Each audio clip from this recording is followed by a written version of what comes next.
جتنے لوگ بھی جو وزن کم کرنا چاہتے ہیں ان کو یہ ریکمینڈ کیا جاتا ہے کہ آپ اسٹوڈنٹ بن جائیں.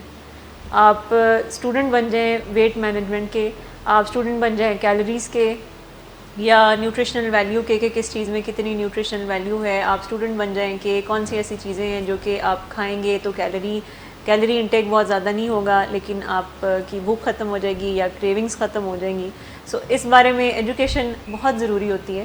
سو مائنڈ لیسلی اگر وزن کم کرنا ہے تو اس میں پھر ہمیں اپنے ارد گرد کے لوگوں کا بھی مدد کی ضرورت ہے. ہم اکثر بات کرتے ہیں کہ جو چیز جتنے ایکسیس میں ہوتی ہے آپ کے چانسز ہیں کہ آپ اس کو زیادہ استعمال کریں گے. اگر گھر میں فروٹس ایکسیس میں ہے تو فروٹس استعمال کریں گے. اگر گھر میں پیکٹ والی چیزیں جنک فوڈ ہے، بسکٹ چپس گھر میں موجود ہوتے ہیں تو وہ بھی آپ زیادہ استعمال کریں گے.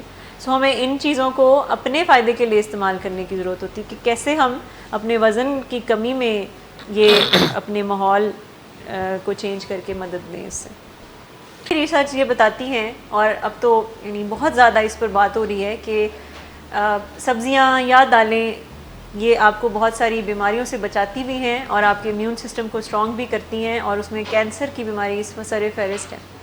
اور نہ صرف بیماریوں سے بچاتی ہیں بلکہ ویسے بھی آپ کی صحت کو پہلے سے یعنی امپروومنٹ کی طرف لے کر جاتی ہیں، اور موڈ کے اوپر بھی اس کا اچھا اثر ہوتا ہے، اور آپ کی اوور آل مینٹل ہیلتھ اور فزیکل ہیلتھ پہ بھی اس کا اثر ہوتا ہے.